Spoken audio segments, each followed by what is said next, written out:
Graça e paz, tudo bem com você? Nós vamos fazer a nossa leitura de hoje. Gênesis capítulo 35. Jacó faz um altar em Betel. Deus disse a Jacó: levante-se, vá para Betel e habite ali. Isso depois do que havia acontecido aqui com Diná, que teve todo o acontecimento aqui no capítulo 34. Os irmãos de Diná mataram todos os homens daquele lugar.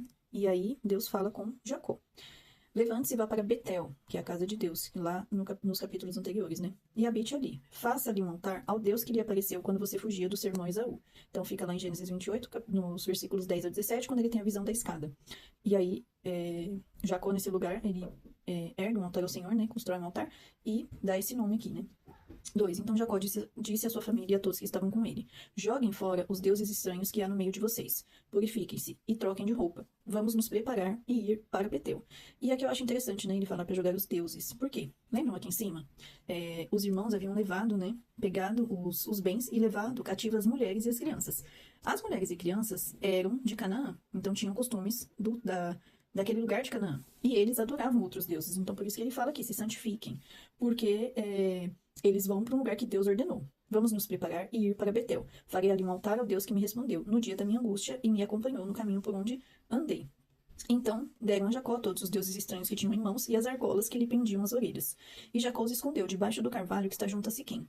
Quando eles partiram, o terror de Deus invadiu as cidades vizinhas e não perseguiam os filhos de Jacó. Lembrando que esse era o medo de Jacó aqui em cima, né? Que os filhos tinham criado um problema porque os cananeus e os ferezeus iriam atrás deles, visto que eles eram turma menor do que eles. Então aqui Deus deixou eles aterrorizados e eles não perseguiam os filhos de Jacó. Assim Jacó chegou à Luz, chamada Betel, que fica na terra de Canaã. Ele e todo o povo que estava com ele e edificou ali um altar. E aquele lugar deu o nome de El-Betel, que significa Deus da casa.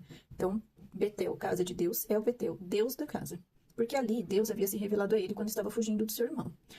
Débora, a ama de Rebeca, morreu e foi sepultada ao pé de Betel, debaixo do carvalho que se chama Alon-Bacute. E aqui nós aparece essa ama de Rebeca em Gênesis 24, versículo 59. Vai falar apenas a ama de Rebeca. E aqui aparece o nome dela. Ela se chamava Débora. 9. Depois que Jacó havia retornado de Padã-Arã, Deus lhe apareceu outra vez e o abençoou. Deus disse a ele: você se chama Jacó, mas o seu nome não será mais Jacó, o seu nome será Israel. E lhe deu o nome de Israel. Disse-lhe mais: eu sou o Deus Todo-Poderoso. Seja fecundo e multiplique-se. Uma nação e multidão de nações sairão de você, e reis procederão de você. A terra que dei a Abraão e a Isaac darei também a você, e depois de você a sua descendência.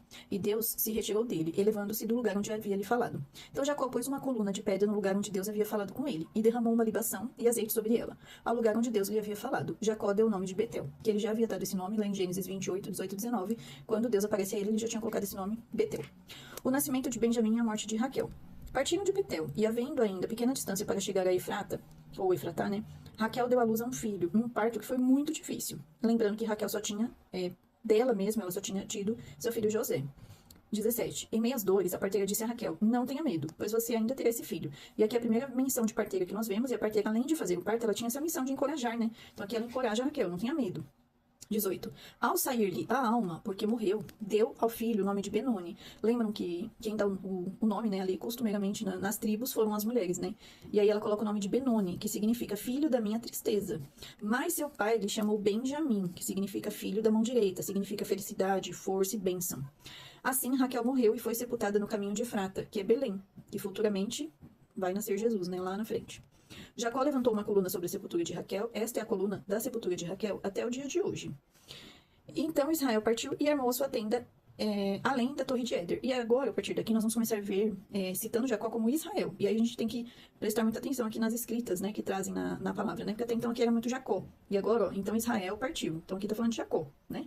E aqui nós vamos ver o primeiro filho que Jacó dá um nome, que Raquel colocou um nome de tristeza e ele vai e coloca um nome de bênção sobre esse filho.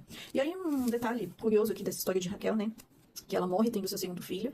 E Raquel é a esposa amada de Jacó, né? Ele nunca escondeu isso de ninguém.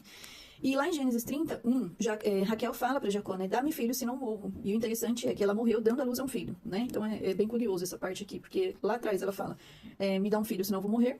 E aqui, no seu segundo filho, ela acaba morrendo, dando à luz a esse filho, que se tornou Benjamim. E aí, descendentes de Israel. 22. E aconteceu que habitando Israel naquela terra, então habitando Israel, tá falando de Jacó aqui, naquela terra, Ruben foi e se deitou com Bila, concubina de seu pai. E Israel ficou sabendo disso. Então, olha só. Israel ficou sabendo disso e ele não fala nada. Aqui já vai seguir para uma outra história.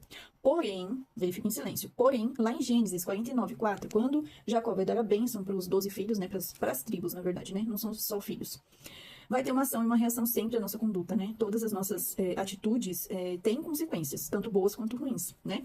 E aí, lá na frente, Rubem, ele vai ser desmascarado pelo seu pai. Ele acha que seu pai não sabe. Nós estamos aqui, ó, no capítulo 35, né? Lá no 49, Jacó vai revelar isso aqui. Então, nada que a gente faz fica encoberto aos olhos do Senhor, né? E ele é um homem de Deus, né? Então, como que ele não saberia de uma coisa tão terrível quanto essa? Isso aqui desonrou a família deles, né? Foi um ato péssimo de Rubem. E Rubem era o primogênito. Ele foi o primeiro filho de Jacó. Então, ele perde sua primogenitura por conta de uma ação que ele desonrou seu pai. Ele se deitou com a própria concubina de seu pai. Eram 12 os filhos de Israel. 23. Rubem, primogênito de Jacó, Simeão, Levi, Judá, Issacar e Zebulon, filhos de Lia. José e Benjamim, filhos de Raquel. Dan e Naphtali, filhos de Bila, serva de Raquel. E aqui tem um detalhe, né, ainda, que eu esqueci de falar. Bila, ela era serva de Raquel. Raquel havia acabado de morrer aqui nos versículos anteriores que a gente leu, né? Então aqui, além dele desonrar o seu pai, ele também desonra a memória de Raquel, né? Ela tinha acabado de falecer, a gente não sabe o tempo, né, passado. Porém, ele também desonra, né, essa serva, a Raquel, na verdade, né, a esposa de seu pai, que tinha acabado de falecer, né. 26. Igade e Azer, filhos de Zilpa, serva de Lia. São estes os filhos de Jacó que lhe nasceram em Padã Arã. Aqui, como sempre eu faço, né, tem aqui o escrito corrido, e depois eu sempre faço aquelas anotações que eu mostro pra vocês da descendência pra ficar mais clara. Eu já fiz um rascunho, só não passei a limpo. Mas assim que eu fizer no próximo vídeo, eu mostro pra vocês, tá? A morte de Isaac. Jacó veio a Isaac, seu pai, a Manri, a Kiriat Arba, que é Hebron, onde peregrinaram Abraão e Isaac. Os dias de vida de Isaac foram 180 anos. Após uma longa velhice, Isaac expirou e morreu, sendo reunido ao seu povo.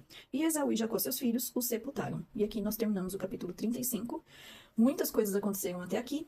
E depois eu mostro pra vocês aqui essa descendência mais decorrida. Depois nós vamos entrar nos descendentes de Esaú também. Vou fazer essa outra parte aqui. E assim a gente vai aprendendo mais sobre a palavra do Senhor, tá? Deus abençoe a sua vida. Nós vamos ler somente esse capítulo hoje, pra gente não entrar na genealogia e ficar mais complicado. E amanhã a gente retorna pra glória de Deus, continuando lendo aqui a nossa palavra do Senhor diariamente, em nome de Jesus. Deus abençoe e até o próximo